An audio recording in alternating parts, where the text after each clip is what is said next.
Thank you so much, Adam. So today we really are here to show you how you can do just this. The workforce crisis, I know it's stifling, it's overpowering. We talk about it all the time, each and every day, hour by hour, minute by minute, And you have the power to change it, and it starts with all of you, the message that you're putting out there. So let's talk about messaging. Imagine during the lunch break, I went outside to any one of the corners here in the plaza and waited for 100 people to pass me by. Hey, do you want to be a direct support professional? Do you want to be a direct support professional? Do you want to be a direct support professional? What do you think is going to happen? This is interactive. What do you think would happen? They're going to look at me like I'm crazy. Yeah, exactly. Direct support professional, what's that? Okay, so wait, let me explain here. Let me explain. Now, it's really hard work. I want to offer you this job. It's really hard work. Anyone in here want to sign up for this job right now? Apply. It's really hard work. Okay, wait, no, wait. I haven't finished my spiel. There's more.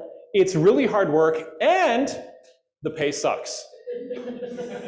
Takers, we're getting this awkward laughter again. Okay, I haven't finished, but wait, there is more. It's hard work, the pay sucks, and by the way, there's a national workforce crisis. We're understaffed, you're gonna be overworked, ready to join us. No takers. Yet this is the message we're putting out there each and every single day, and we're surprised by the results. It's time to change this message. Nothing I said is untrue. Everyone deserves more money for this amazing work that you're doing each and every day. Yes, there's a workforce crisis, but there truly is a way to overcome it. The key to changing things starts with overcoming the McDonald's mindset. 5 years ago, when Craig and I started reaching out to county boards, OACB, to Opera, to consultants around the country, to providers around the country, and just started asking them what the workforce crisis looks like for them, it was like, oh my God, is there a script that's floating around nationally? Because everyone is saying the exact same thing. This is what the McDonald's mindset is. We're competing with McDonald's, or now lately it's filling Amazon or Target or the local grocery store or whatever summer employment. Pay is similar, and here you have to be responsible for someone's life. Again, nothing here is untrue, but this message is not helping us, and in fact, it's holding us back. Should everyone doing this amazing work be making more? Absolutely, 100%. Does anyone here in here today have the magic wand to raise reimbursement rates? Okay, I guess that's a no. Since we've yet to find this magic wand, we've got to do something differently. And here's a hint. In interviewing well over 100 of your DSPs doing this incredible work, not a single one of them has ever said, I have to be responsible for someone's life. Yet this is what we tell ourselves and tell others all the time. McDonald's mindset is focused on all the limitations in front of us. If you were supporting somebody new today and that person was in a wheelchair, would anybody at a provider or at the county board go, man, he's in a wheelchair. This would be like way easier if he could get up and walk and do all these other things too. No, it's a limitation. This is what it is. No big deal. Let's get to know the person. What does he need? What are his goals, challenges? What's important to him? What's important for him? Get creative and support him. We look for opportunities. We don't focus on limitations yet. In the workforce crisis, we are continuously focused on the limitations. The McDonald's mindset, it is holding us back. And there's some clues in what I've just said as to your superpower, because you really do have one, and it's the antidote for the McDonald's mindset. Radical concept for the field here, bear with me so I can explain. It's taking a person-centered perspective. Everything that you do so well each and every day to support the amazing people can be extended to the workforce crisis and can help us overcome it together. When we look at this situation through a person-centered perspective, we will realize this. The right person loves this work because of what they get to do, not what they have to do. In interviewing people doing this work, we continuously hear, I get paid to do this, I get paid to do that. They rave about those things. Never once do I have to be responsible for somebody's life. It's not a burden, not a heavy obligation like I have to go to the dentist, I have to pay my taxes. They talk about the things they get to do. They look for the opportunities. They don't focus on the limitations and the less glamorous things. If it was all about pay, I would expect to see hands in answer to this question. Would anybody in here take a job for double the salary that you're making right now that is really hard work and they're going to treat you like garbage? Anybody want that job? Okay, so everyone, in other words, in here got into this line of work because it's going to be really easy and we're going to get rich doing it, right? Okay, so we're different than a lot of people, and yet we expect that like there are no other people out there that could possibly want this job. There are others out there like you that would love to hear about an opportunity to get to do the things you're doing every day. So I want to draw this line very clearly because it's what's the difference between providers and county boards that are succeeding and those that are stuck. Those that are stuck are focused on the limitations, McDonald's mindset. Those that are making strides forward are focused on the opportunities. They're taking a person-centered perspective on this situation. So to be very clear here, the reason why I asked you, why I shared, if I go outside at lunch and ask 100 people to be a DSP, we have a problem. It's overall lack of awareness. Nobody knows what a direct support professional is. You can't want a job if you don't know it exists. Secondly, obviously, the elephant in the room, the workforce crisis, yeah, bit of an issue. And then third, our messaging about it, because how do we always talk about it? Craig and I get Google alerts. Every time a story appears with direct support professional in it, 95 to 99% of those stories can be summed up as it's hard work and the pay sucks. Gee, why aren't we getting more people into this? So here's our opportunity. Let's let go of the limitations. They are what they are, unfortunately. But you're really good at getting creative and supporting people so we can support ourselves. It starts with our heart. A minute ago, nobody raised their hand like, yes, I got into this because it was going to be super easy and I'm going to get rich doing it. There's something in your heart pulling you toward this work and keeping you around. And that's going to lead, when we embrace that, our heart for the work, we can connect with others that have the same emotions and feelings and desires as us, and it's going to raise awareness for us. There is hope for all of you out there. There are county boards, there are providers succeeding. You're going to see a number of stats mixed throughout this presentation. A lot of them have been shared by providers in the last 2 weeks. People are succeeding despite the current crisis. And we have to have a dose of honesty. We can only control so many things, so let's focus on what we can control, and it starts with the message. So, I want to be real clear here before we dive in. What to expect. Craig and I are not under the delusion that anyone in here showed up today because, hey, wide open schedule, I got a ton of free time, I'll kill a few hours here at the convention, nothing better to do. We're not here to present to you and give you oh, it's real simple, just download our 95-page PDF guide. There's a comprehensive 243-point checklist there for you on how to do a better job messaging. What we're here to do today. You're already doing the work, we would just want to help you level up, make it better, make it more impactful or effective. So that today is about showing you the path, because we can't possibly teach you everything in here in 50 minutes. We're going to show you the path and show you a few steps down a couple of different paths that you can take that others before you have taken and used effectively.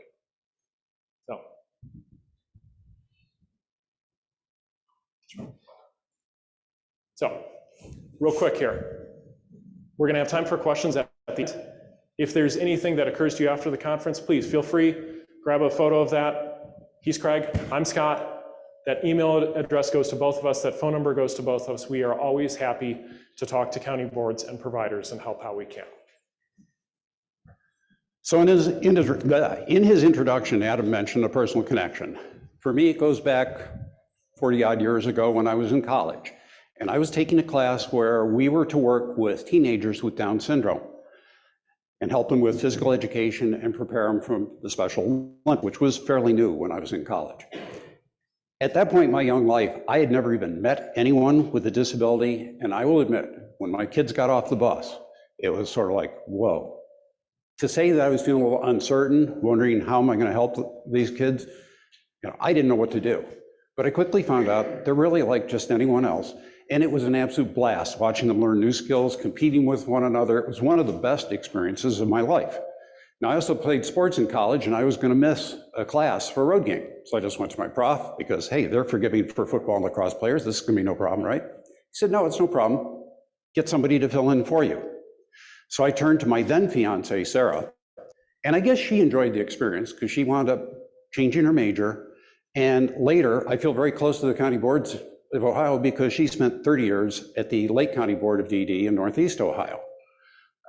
Sarah's really glad. Her attitude is, took you guys long enough, but she loves the fact that Scott and I are both all in on helping this field.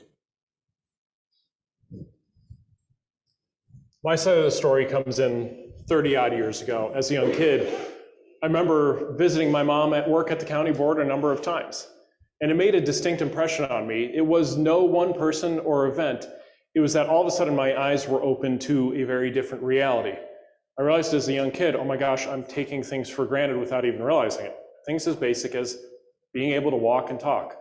I saw people for the first time that those things were very challenging or unfortunately downright impossible for some. But I also saw my mom working with teams of people to support and help others. And for me, that created the desire to use what I've been given to help others. And that's why Craig and I are here ultimately today. We want to help empower you to do more of the amazing work that you're doing every day. You have all the opportunities in front of you. You have all the skills.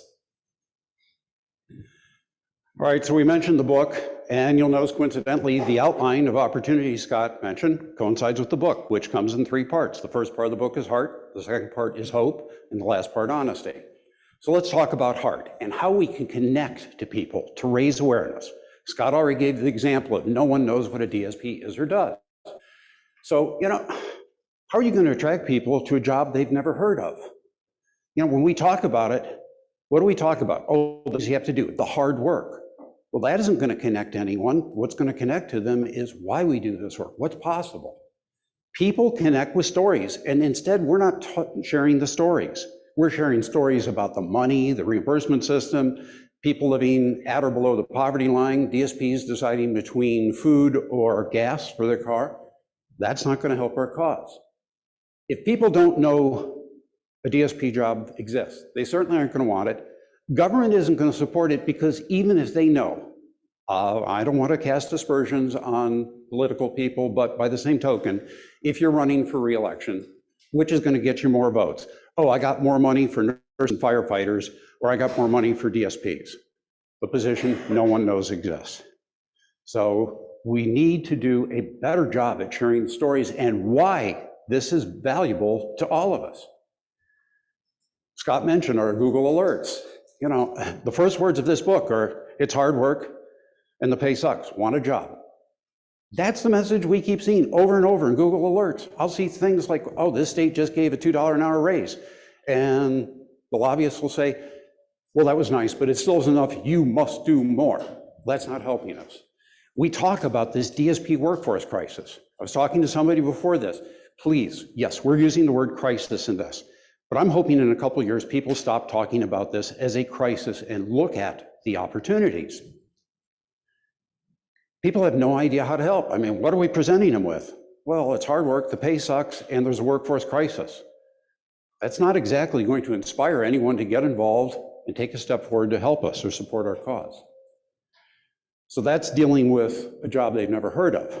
Now, what do I mean by start with why? Has anybody here read the book Start With Why by Simon Sinek? And I'm not surprised. In this book, Simon talks about the golden circle. Most of us, when we explain our work, we go outside in. We talk about what we do because it's really easy to understand. It's very clear. Oh, we help support people with IDD. Maybe we get into the how, and the why is just too fuzzy and hard to explain, so nobody really talks about that, which is a big mistake. Because if you take what Simon shares to heart, the clarity of why, it's your purpose, your cause, your belief. The reason all of you are here, and none of you are in here for the fame and fortune, is because you share a belief, a common cause, that people with challenges can bring real value to their community, and we want to support them doing it. That's the message that's going to connect, but that's the message we rarely share. So Simon points out that people do not buy what you do. They buy into why you do it. So if you talk about your beliefs, people who share those beliefs are going to be attracted to you, and they're going to want to work with you. They're going to want to support you. So that's why it's so important to start sharing the why rather than the what. But all we see as far as all public communications is the what. So many people use their mission statement. I was reviewing somebody's job post yesterday. They had their mission statement starting their job post, and I could have put it into this slide. This is an actual mission statement. The name has been changed to Protect the Guilty. We're Acme Community Supports, it's the premier provider in Central Ohio. We were founded 55 years ago. Today, we help individuals with developmental disabilities with day programs and community employment services. Want to join us? Anybody feeling really gung-ho, yeah, I want to do that? Or is your reaction more like this? That's my reaction. What if instead we just start changing our approach and write a vision around why? Maybe something along the lines, we believe that people, regardless of their abilities, should have the support they need to defy expectations. Want to join us? Does that feel a little better? You feel a little bit more emotionally connected to that? That's what we want to do in changing the message that we put out to the public.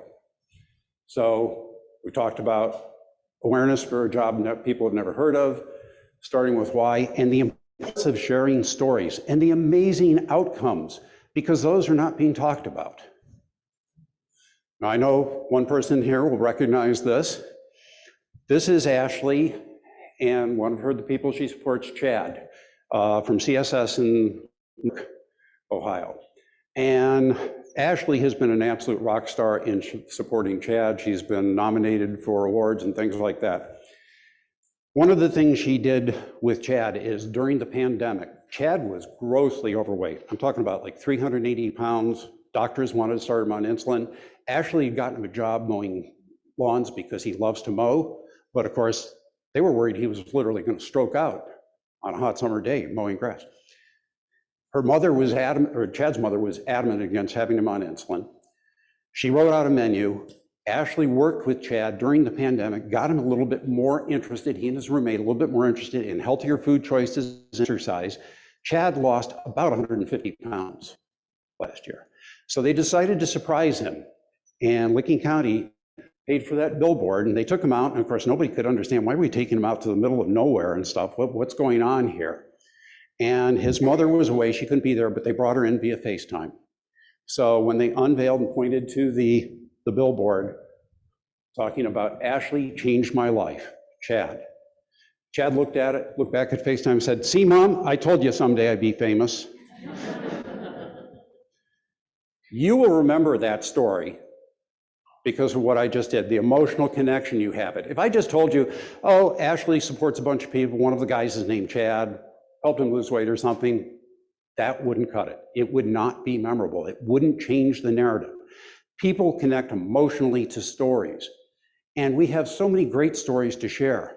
Anything from people achieving a little bit of independence to going out and holding meaningful jobs to, you know, the other extreme, Zach Godsagan, starring in The Peanut Butter Falcon, or John Cronin in business with his dad with John's Crazy Socks. $4 million a year selling socks, and they hire like 20 people with different abilities. We have opportunities, but we are not sharing them. And it's so important that we do so. So the power of stories is they spread positivity and they're memorable. The great thing is the DSPs are our best advocates for the work. If you don't know stories of your own, go out and start talking to a DSP and simply ask them, tell me about your best day on the job ever. The stories you get are amazing. They love to talk about what they get to do. You will almost never hear a negative word. You won't hear about, oh, I have to do this, I have to do that. It's, no, I get to do it. My friends can't believe I get paid to go to the Rock Hall of Fame or Ohio State game or whatever. And these stories can be used to attract new staff and also other people who want to help. In fact, if you're interviewing DSPs and they're willing, I just take my smartphone and video it. And then you start having a library of quick things, and they can be shared with other people, legislators, because the DSPs are going to be the most powerful advocates for this work and help you the most in communicating a stronger message. So we've talked about, for connecting to raise awareness, dealing with the job they've never heard of, and of course the stories are going to help with that, starting with why, not what we do, why we do it, and using the power of storytelling. There's one last thing I want to share on the power of storytelling and starting with why. Too often we take like what I think of as the like laundry list approach, like that provider mission statement. We've got to list all the things we do, what we do. Like somebody asks us, what do you do? And like, let's just unload everything we possibly do. We do respite care, we do adult day services, we do vocab, we do this, we do that. They're like, what is that? That's not really interesting or engaging. And yes, the other mission statement that Craig shared, that we believe that people with differing abilities can defy expectations, want to join us. It doesn't say a whole lot, but what it does do is inspire curiosity. It starts a conversation. Ashley and Chad start a conversation. Somebody might have a question. Like, oh, I've got a loved one, and then they're sharing with you. Whereas if it was just a list of, Ashley did this, this, and this for Chad, it'd be like, oh, that's nice. We want to inspire curiosity and start a conversation. And there are others out there that are taking this to heart and are succeeding right now. So let's start off big picture and then we'll zoom in. Everyone right now is looking to accomplish is, first off, find great direct support professionals, then you want to get them, and obviously you want to keep them around. Sounds super simple and you're like, anything but easy. So back at the very start, we're looking to find people. We've got this sea of candidates, or lately it's like a little kiddie pool that's barely full of like half an inch of water, and it's that cheap Walmart plastic pool. And there just aren't enough of them. So for the sake of my diagram, the little orange people icons, they are the great fit. They are people that are meant to be direct support professionals. You got to look through some candidates, reach out to some. You don't interview everyone. Some ghost you before the interview, they apply, but they disappear. So ultimately that pool gets smaller, and then maybe a provider hires 4 of them. And I'm sure you hear it each and every day, because I do too. We just hired 4 DSPs. Hey, great, happy to hear it. 3 of them probably won't be here next month. All right, not ideal, but that does leave us with one person who's stepping up, showing promise, taking initiative, seems like they can make it. Then what happens? You see and hear it all the time, I'm sure. Conflict with coworkers, supervisors, personal crisis comes up, and all of a sudden, they're gone. You go back to visit that provider and like, wait, where's Ashley? Uh-oh, not good. And suddenly what should have been this linear process of find, get, keep is no longer a linear process. It's become this vicious cycle. Find, get, keep should not be a vicious cycle, but the reality is actually this. We're missing words. Today we are hoping to find people, we are getting ghosted, and we keep on losing them. This happens so often that Craig and I have branded this DSP hamster wheel. This is why everyone today is working so incredibly hard. You're working harder than ever, and yet we feel trapped, we feel stuck. Why aren't we getting anywhere? Well, we're spinning our wheels, we're on the hamster wheel. So how do we escape that? The approach that Craig and I are advocating for is to create a DSP magnet. All right, promise this is not a trick question. Somebody help me out here. What does a magnet do? Perfect, and then once it attracts, what does it do? Holds on to it, and there's a third thing. For the things that it doesn't attract and keep, it either pushes them away or just leaves them alone. And that's exactly what I want our recruiting and retention efforts to do. Not everyone is meant for this work, but there are plenty of people that are. So when we take that approach, things start to change. That starts with the message. When we are approaching people with a different message, when we're really clear on who we want to find, we're going to start attracting more of them toward us like a magnet. And then we're going to be able to get more of them in the door. We're going to get ghosted less often, and we're going to go in depth on this in a moment. We're going to be able to hire more of those people and ultimately keep more of them around. You're like, this sounds really nice, but how do I go and do this? I want to start by making a clear distinction once again, because this is so essential. This is where we see providers getting stuck versus those that succeed. You're like, okay, those both exist right now out there in the world. What's the difference between those that are stuck on the hamster wheel versus those that are creating the DSP magnet? The reality is that McDonald's mindset, that the limitations, if they are focused on that, I can guarantee they're stuck on that hamster wheel. Those that are getting person-centered and looking for opportunities are finding opportunities and creating their own DSP magnet. That's what's holding us back, and that's the difference with those that are succeeding, right there. So, they're like, Scott, we need more DSPs, let's talk about that. So as soon as we start talking about that, oh, McDonald's Mindset rears its ugly head again. Hey, Scott, we're competing on pay. Yes, I get it. You know, McDonald's or Amazon are paying more, or ooh, you know, we're offering a $2,000 sign-on bonus over here. And you're like, crap, how do we compete with that? We can't. And then it's, well, everyone's hiring on top of that. We're not just competing on pay. It's like I drive down my street every single day. They're hiring, they're hiring, they're hiring. And we feel like we're just stuck. We can't compete. And we keep coming back to, we need more people. Little clue here. We need more people is an incomplete sentence. You do not need more people. If I just deliver 50 people because you have 50 open DSP spots and say, hey, here you go, provider, staffing crisis solved. It's not going to solve it. You know it because plenty of them are going to go out the door because they're not the right fit. They don't have processes and systems in place to keep them all around. So what if instead we had sources that could provide for us consistently the right people, the people that are meant for this work? You're like, this is a pipe dream. Promise you it is not. My good friend Brandy Body at the Licking County Board. She said this for reference, if you can't see the date, just before the world shut down during the pandemic and then 2 months ago. More applicants than I can place. I'm getting ready to utter words I never thought I would say. I have more applicants than I know what to do with. And when she said this 2 months ago, you should have seen it. It was on Zoom with a bunch of providers from around the country. She reaches behind her desk, grabs a fat stack of paper, and says, these are all my candidates. I cannot place them all. Jaws dropped, eyes got big. Providers later confessed to me that they were thinking very nasty things about Brandy, sorry. It's possible. She doesn't have some superpower Jedi mind trick that only she can get all these applicants magically.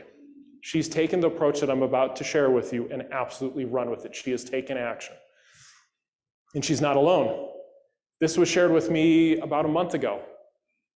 Abby, who's an HR recruiter in Virginia, over 100 applications in a month. I'm sharing these to show you it is possible. Providers are succeeding. And she said this was in Richmond, Virginia, and she's been at her provider for 3.5 years, and it has always been a struggle. We were talking about it, and she's like, the problem before it's there. Now I'm trying to, with the nicer problem I have, how can I keep up with all these applicants, Scott? And we just did a workshop series starting in August. It just wrapped up last month with the Butler County Board of DD right here in Ohio.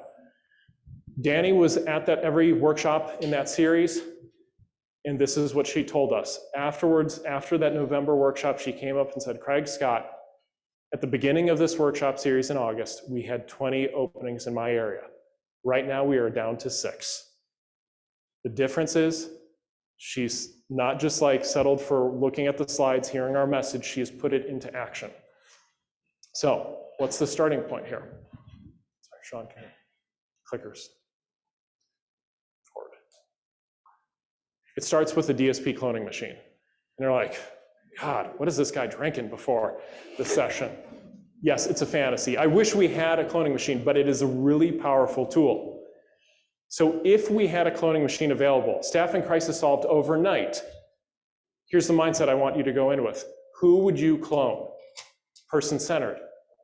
We're not just looking for some mythical DSP. Like the other day I was on a call and they're like, yeah, I want to find people that are going to stick around for 30 years. You're looking for unicorns. Those people that have all the perfect qualities and no negative qualities, they just don't exist. Everyone's human. We want to get person-centered on real DSPs that are succeeding, doing this work, and are great. Think of that person and use it to create a profile. That profile is the starting point for your messaging. Because sometimes HR folks get a little nervous when Craig and I say, hey, we're going to create a profile. They're like, wait a minute, we going to get into discrimination? No, we're not. However, the messaging changes if you're recruiting, say, in a local high school for somebody who's 18 or about to turn 18 or maybe 16 or 17 right now. The messaging of the benefits that they get out of the job are going to be different versus if you're talking to somebody and trying to convince them to take this job and they're maybe mid-50s, early retiree and empty nester. Different things appeal to different people. They're in different stages of their life. We want to be person-centered with who we're going after, because when we are clear on who we're going after, we know the spots of where we can go find them, and then the right message to deliver to them, to connect with them and go, oh yeah, that's what I want. Give me more. How can I do this? There's real power in that. So, to be clear, When we give them, the right people, the right message, it's going to connect. It's going to feel different to them, and we're going to motivate them to apply. That's how Brandy and Danny and Abby have gotten more applicants than they know what to do with in those previous slides. And I want to be really clear here. You know, sometimes people get a little nervous. You're like, wait a minute, so we're talking about getting very specific about people here. Scott, back to that whole we need more people thing. You don't need more people, you need more of the right people. And it's counterintuitive. This is why so many people don't take action on this. It's counterintuitive. When you go after less people, you will actually end up finding more people, more of the right people, and then you'll have that nicer problem to have of you can't keep up with all the applicants. There's one other thing here too. Everyone's really nervous about the competition, the pay, all that, like Amazon, $2,000, $3,000 signing on bonus. Trucking companies raise the stakes, $10,000. Everyone's pulling that lever because money is the lowest common denominator. It's basically a race to the bottom, but they're just all trying to outbid each other. We can't pull that lever, obviously, in our system, and that is just fine. We can compete in a different way from them. We can go and talk to people like, hey, here's what you get to do. Yes, a $10,000 sign-on bonus might get some people in the door, but it's not necessarily going to get the right people in the door. We want to find the right people. So when you're clear on who you're going after, it's going to create this cloning machine, and you know where to go look for them and the message to deliver to them. So when we're clear on how we find people, then the next trick is obviously we got to get them in the door. Ghosting seems to be a problem these days. So, never mind, Sean, can you, wait, it caught up. So I hear a lot of outrage about ghosting, and to be clear, I don't like it either. People think ghosting is okay, Scott. How dare these candidates? They're rude. And then, you know what? Final straw here. Sorry, apologies if my clicker will work. Maybe, maybe not. You know what? They're doing me a favor. They wouldn't, you know, they wouldn't be good employees anyway. I don't need them. Better off without them. I hear that a lot. What if instead people not only showed up, they didn't ghost you, but they showed up excited? Again, this is not a pipe dream. This is possible. Carly from Capabilities right here in Ohio came to a workshop series, said this. This was in September. She went through what I'm about to share with you, this process to prevent ghosting, put it into action. October, she came back, she told Craig this very statement. Had a dramatic reduction in ghosting. They were being ghosted 10 to 15 times per week, down to 2 or 3. She doesn't have some Jedi mind trick either. She's just put things into action. Another provider, my friend Kelly, who's out in Portland, we have 13 new people in onboarding and training right now. Most she's ever had there in her 5 years as CEO. People showed up on day 1, day 2, and they keep coming back for more. These are great quality hires. It is possible. And it starts with this, creating an anti-ghosting system. So I want to get very clear here on the ghosting part. A little perspective on why ghosting is happening right now. If you're a candidate and applying for a job today, here's what you're going to experience. You're going to put that application out there on Indeed, somewhere else, and then what do? You wait. I've talked to plenty of candidates lately. I'm hearing that they are waiting 2 weeks, 4 weeks, 3 months, 6 months to hear back from employers. You're like, oh my God, this is crazy. Certainly we can't be doing that in the IT field. Yes, it's happening here too. I've got some horror stories from executives that thought their HR recruiter was getting back to people in a timely manner, and sadly they were not. This is holding us back. This is what's driving a lot of ghosting. This is why providers are complaining to you about, oh my gosh, this person has applied here 5 times. This person has applied 11 times. This person has applied 8 times. Like, don't they get a clue? Well, no, they don't remember applying for a job with you because they're taking the shotgun approach. Blast out a bunch of resumes, a bunch of applications, cross your fingers and hope that somebody gets back to you if they're really looking for a job. Meanwhile, while they're waiting, life is happening, cars are breaking down, childcare is falling through, and employers are setting the standard that, hey, it's okay for us to ghost you, so why isn't it fair for potential employees to ghost us? That's the reality. So when we're clear on that, it changes how we approach this situation. And I love how Warren, who works with Kelly that I shared a slide ago, he said they reduced ghosting, and what he told me, he said, Scott, we are acting with a sense of urgency to respond in a timely manner to them. And also not just like the speed component, which is very important because they're waiting so long to hear back from other employers. The speed is important, but he said, we're acting with urgency and we're showing that we want them. And this is a mindset shift for a lot of people, because a lot of us came into the workforce when, guess what? Employers were in the position of power. We have the jobs, you need a job, we will decide if you are good enough. Tables have turned. Candidates are 100% in power right now. There are more jobs than people to fill them, so therefore they have all the power. So when you act with that sense of urgency and communicate with them, back to messaging, and make them feel desired and not just like part of a number part of your HRIS or ATS system. Thank you very much for your online application. Somebody will be in contact with you shortly. It sounds like it's generated by a robot. It sounds like every other system out there. When you respond with a personal touch, when you make it person-centered, when you focus on them, make them feel wanted, and communicate with them and build a relationship with them, ghosting plummets. And when you create a system to repeat that, when you write down those messages, that's what's really powerful for you. That creates an anti-ghosting system. So third part here, you're looking to keep people around. And then, more negativity, more McDonald's mindset. They'll just leave for more money, Scott. Maybe they will, maybe they won't. Or I had this call on a call yesterday. Scott, what's the deal with millennials? I'm like, well, I'm not a millennial. But funny thing is, I've heard you say, and obviously... My dad would talk about my generation. I'm a boomer. So this has been going on from parents, all of this generation. Work ethic, they're too lazy and stuff. Each generation just changes. And these are the people we have to hire. And then favorite of all, what I've heard from so many supervisors working at providers. You know what? These new staff members, they can't do this, they can't do that. My gosh, they can't even make a grocery list for the home. They'll never. That's eye-opening for me, because if I said they'll never about somebody you serve and support, I would get an earful and I would deserve it. However, those same supervisors that would give me an earful, no problem saying they'll never about a new DSP. It's a double standard. So imagine if we had employees that wouldn't dream of leaving. Again, it's possible. Providers are doing it using the approach we're about to share. Turnover down 25%. Definitely helps with retention. It doesn't have to be the exact thing, but I'm hearing momentum building behind this phrase, success coach. What it looks like and sounds like is this. I've heard providers say, oh, Scott, I wish we had a social worker, but just for our staff. Somebody that is not a supervisor, that their whole purpose is to go around the company, build relationships, connect with people, help them see when they're struggling, be a friendly ear, shoulder to cry on, help support them, maybe highlight opportunities. Hey, I think you'd be really great for this. Here, why don't you apply for that promotion?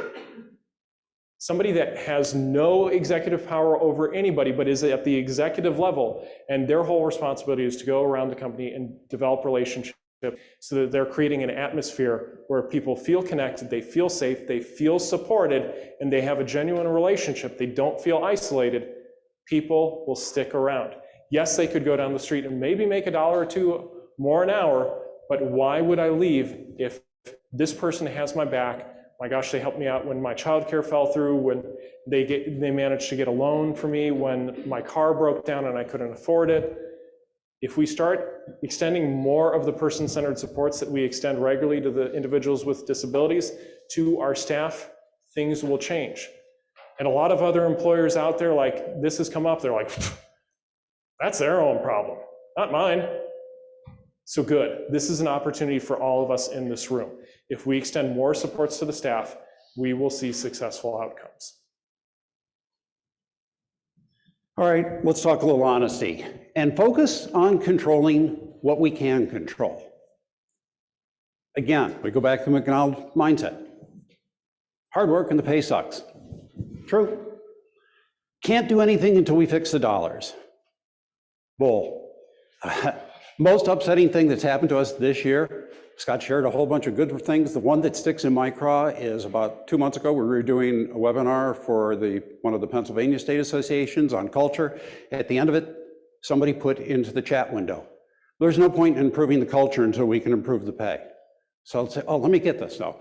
we're saying the pay sucks and we're not even going to treat you nicely. And then I guess if the pay were better, it'd be, I don't have to be nice to you now.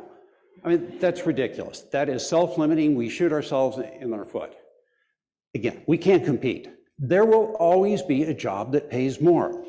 But studies have shown that if you give somebody a raise, they're real happy about it for maybe 2 or 3 weeks.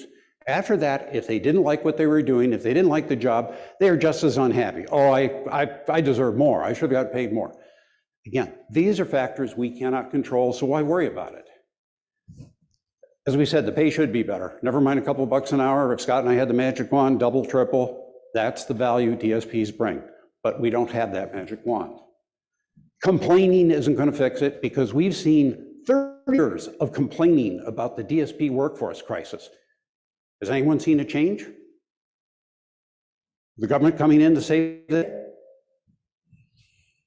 So what we'd like you to do is instead, let's focus on, I'll control what I can control. It goes back to what Scott said about the, if you got a new person and that person's in a wheelchair, we can't change that circumstance. We spoke at Opera a month ago. The keynote speaker was a guy named John Register. World-class hurdler, training for the Olympics. He had a terrible accident, lost his leg in a hurdling mishap. He wasn't going to magically grow a new leg, but he adapted to his circumstances. He controlled what he could control. And most importantly, people ask us at workshops, what's the difference between the providers that are succeeding with your program and those who are not? Real simple. The ones who succeed, take action, even if it's imperfect action. We will take imperfect action over perfect inaction any day of the week. And this comes from 2 reformed or recovering perfectionists. So let's talk about what we can control. Leadership formula, which I'm going to share, the message we tell ourselves, and the message we share with others. Now, we have this wonderful mentor, Brad Martineau. He's worked with people like Damon Johns on Shark Tank and Dave Ramsey, the financial guru, but he loves working with small business, small entrepreneurs, and helps them with messaging. And he shared this with us. Leadership is not a title. Leadership instead is what we do anytime we interact with someone. And then Brad likes to make things very clear, very simple for people. So he came up with this formula, a mathematical formula. At the foundation of this is our current outcome. That current outcome is the sum of the circumstances we're in, plus what we do about it, plus if we're working in a team situation, what we're doing in this field, others. The challenge then is, how do we go from the current outcome to a desired outcome? So let's look at that formula. The circumstances are the same. We can complain about it. We can work long-term to maybe improve the circumstances, but they are what they are. It's the same as the person in the wheelchair, the waiver system. We can complain about it, advocate for a better system, but those are the circumstances. We're not going to change those. We're going to define you as your vision, your plan, your actions. And those are limited by your programming. And by your programming, I mean what you learned growing up from family, what you learned last week, hopefully something you'll learn today. And we all have it. It manifests itself in language and behavior. And it limits what we can do in terms of the capacity, size, and quality of our visions, plans, and actions. For example, several times over the last few weeks, Scott's been helping my grandson Spencer with math homework. Spencer gets exasperated and he finally will blurt out, "I'm bad at math." He's in an advanced math program, so clearly he's not bad at math. But when he says, "I'm bad at math," it's like, well, that's it. There's no point in trying. I'm giving myself the permission not to try, not to push through this problem. Isn't that what we're doing? We say we're competing with McDonald's. Isn't it the same thing? So if you want to change the outcome, we would encourage you, listen how you interact with others. Listen to yourself. Brad will do this to this day, and he'll sit there and he'll come back later. Why did I say this to this person? How did I say it? Because you can't change the circumstances, but you can change your own programming, self-leadership. You can change how you're presenting things. You can share a better, more positive message, and it's going to work better for you. It's going to help gain you ground.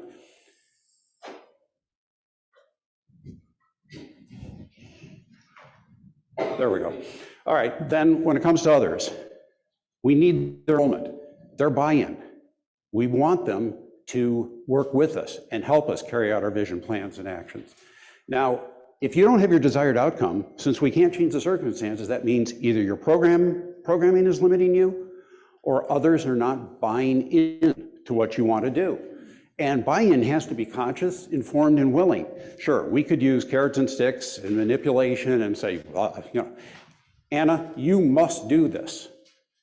That's not going to get, she might go along, but she's not going to willingly come along.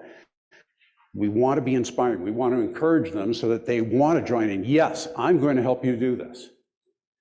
So when we have that, others who buy in, our upgraded programming and something we constantly work at, plus the circumstances, which we can't change, we will get to our desired outcome. It's within the power of us all. Now, what else can we control? The message we tell ourselves.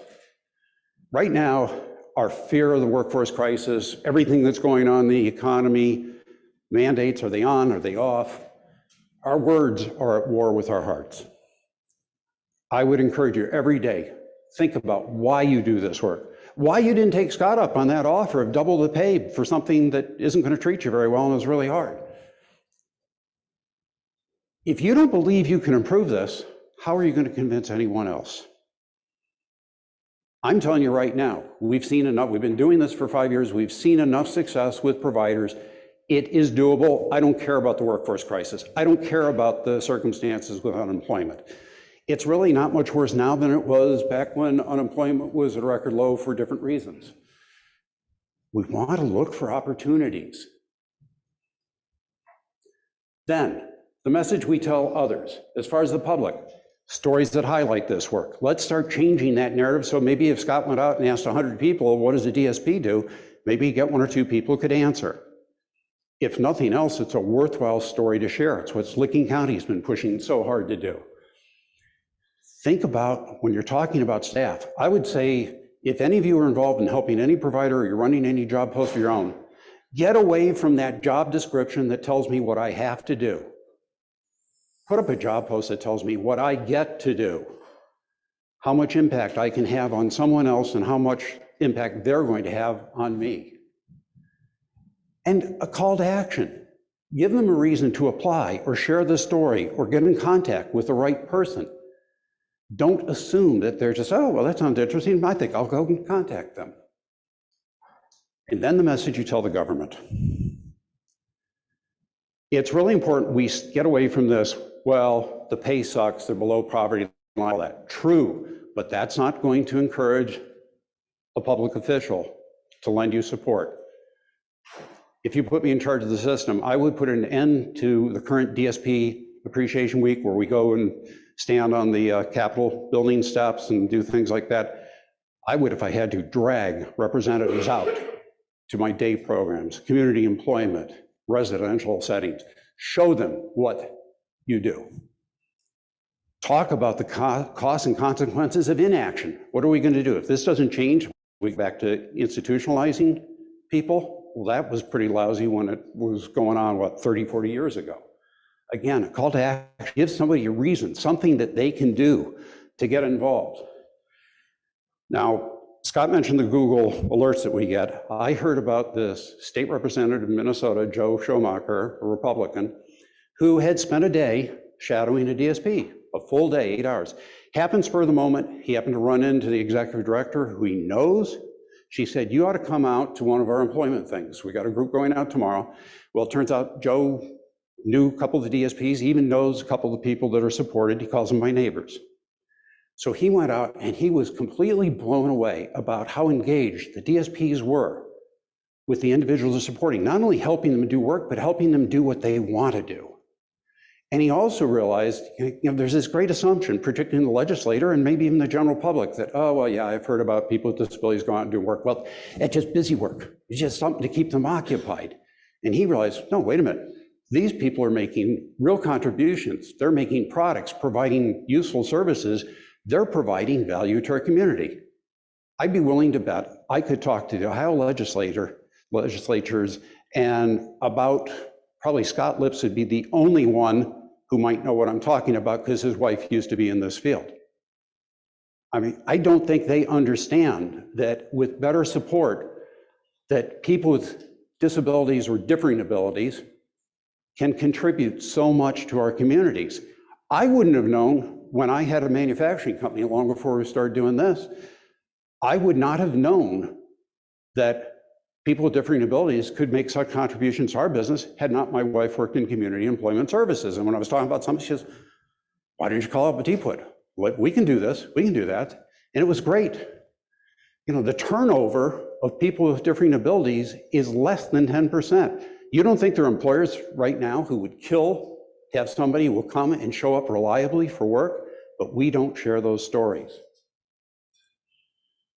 So let's please, if you get nothing else out of this today, let's start controlling what we can control.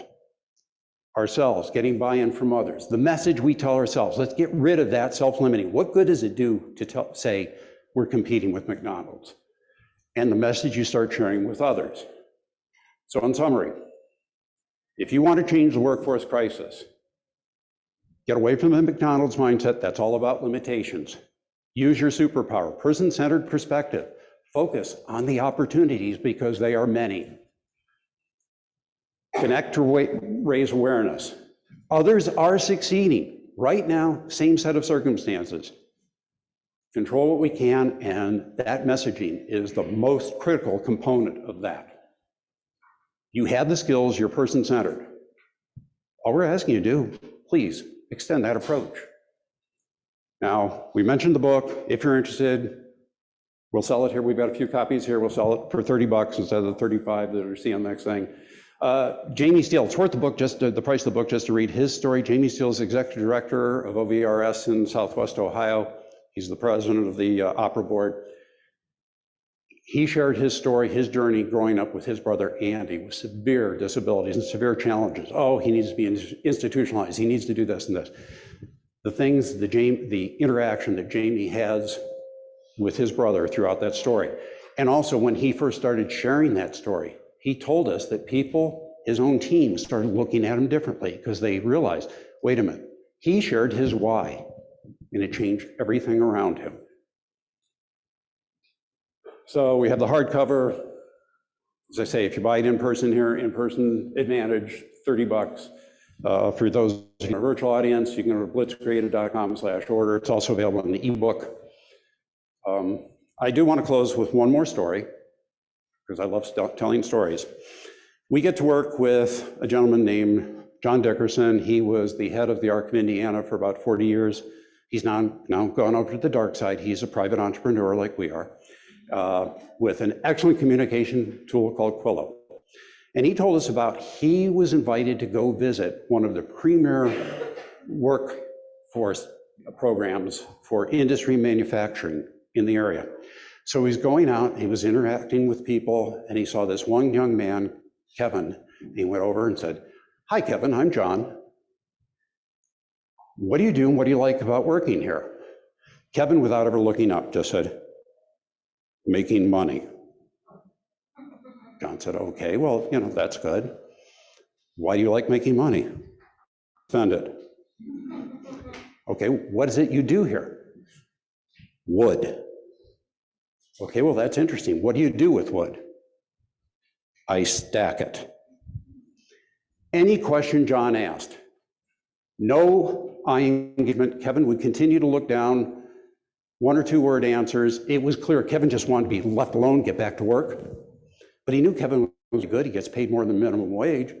So he decided to try something a friend had shared with him. It only works about 1 in 10 times. He said, "Kevin, I'd like you to tell me, is there something that you've always wanted to do but have never shared with anyone?" For the first time, Kevin looked up at John, made eye contact, and said, "I've always wanted to be a radio DJ." So John was like, "Wow, okay." He said, what kind of music do you like?" And he was blown away by this answer too. Heavy metal and hard rock. So that was not what John was expecting. So he said, "Okay, Kevin, if you're game, I'd like you to do one more thing for me. I want to pretend You're just coming out of a commercial break. You're a DJ, and I want you to introduce the next song.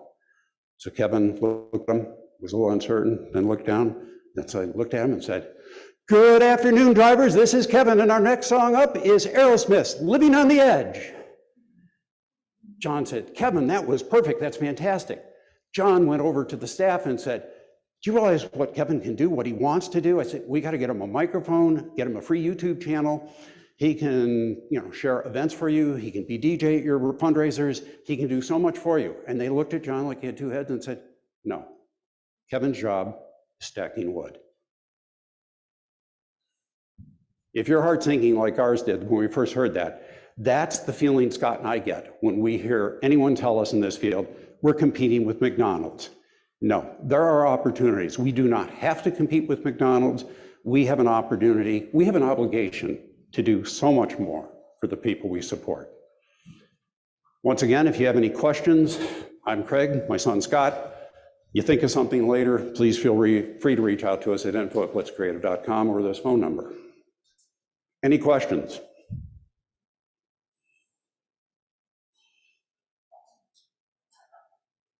We've solved all the problems. Wait for to get the microphone.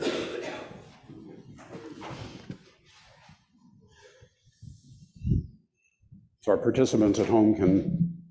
I'm just curious, so much is done through social media when people are job searching. For Lake County, we use a hashtag job with purpose because it kind of gets to the messaging that you said here. Are there others you see trending that would help us to become visible to that target audience that does so well in a DSP or a county board position role? Talk to the woman seated two over, DSP Heroes. I've been asked a couple times, and somebody actually was a long-term client of ours. We were shocked because they're doing open interviews at coffee shops, and it's like, come in and have a coffee and a donut on us and apply for a job. And it's like, for what? It's like, if nothing else, I said, add the tagline, the best job you've never heard of. Do something to inspire curiosity. And when it comes to hashtags, I get if you want to create your own so that your posts are easy to find. However, that's like trying to build momentum in social media, which is darn near impossible. So look for, this is where person-centered, your advantage here. Try and find out from candidates, are they searching for any hashtags like how did you find us? What are they using? And then use that. Yeah. And I know you guys have a lot of capabilities. Build up some interviews at DSPs. Just ask them the simple question. Tell me about your best day on the job. Build up that bank of stories.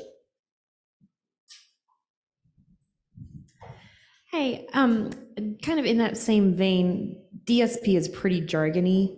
Do you have any, advice or any catchphrases that you tend to use instead of that kind of heavy language? All right, I've got this one, and sorry, people are not going to like this, but it ties in with what I just shared. Caregiver, and I realize and fully support the movement to transition away from it because it doesn't begin to touch on everything they do. However, online, we have to embrace what people are actively searching for. People that are aware of the work are searching for direct support professional. If we invent something, we're going to stand no chance because people don't know this job exists, and then to just like make up a brand new title, nobody's ever going to be able to find it. So if you put that word caregiver in there, it will drive more people to you. And we've seen it over and over again. On Indeed, caregiver is always one of the top 3 search terms. So yes, I realize moving the field away from it, but for recruiting purposes, you got to use what people are thinking of, and that's what they're going to if they don't know this work exists. Yeah. But I would not try to create a new, we've had several clients, or we've known some companies that are using different acronyms like Community Inclusion Specialist, yes. Yeah, CIS, or BRI for Behavior Rehabilitation Individual. It's like, what? Call them whatever you want internally, but for recruiting purposes, we got to keep it simple. Yeah. Does that help? And if the Labor Department really is going to make DSP recognized thing, they're not talking about BRIs or CILs or anything else, or CIS, whatever they are. Any other questions? Yes, sir. Just wait a moment. The microphone coming. We're just like a TV show. what I'm hearing is that you guys are suggesting using popular hashtags. Why not use both? As far as hashtags, yeah, I'm fine with using both, but also I'd have social media as part of the strategy, not the entire strategy. Go where people, when we talk specifically about like the cloning machine, we just say Indeed over and over again because that's the powerhouse space right now. That's when people are looking for a job, they're going to Indeed.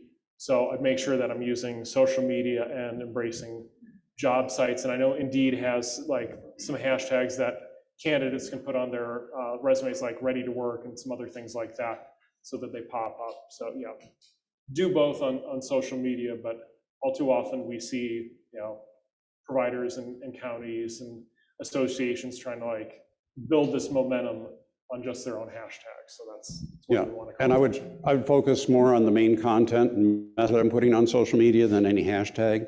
That's why I love if you have like some 1-minute videos of a DSP talking about the things they get to do. That's far more powerful than, oh, we have open positions. Start immediately. Yeah, so does everyone else.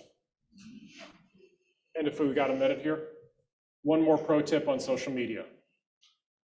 Too often we're posting from like the county board page or the provider's page. And that's great for people that follow us, but that people don't know that we exist. Once again, it's really hard for them to ever see that post.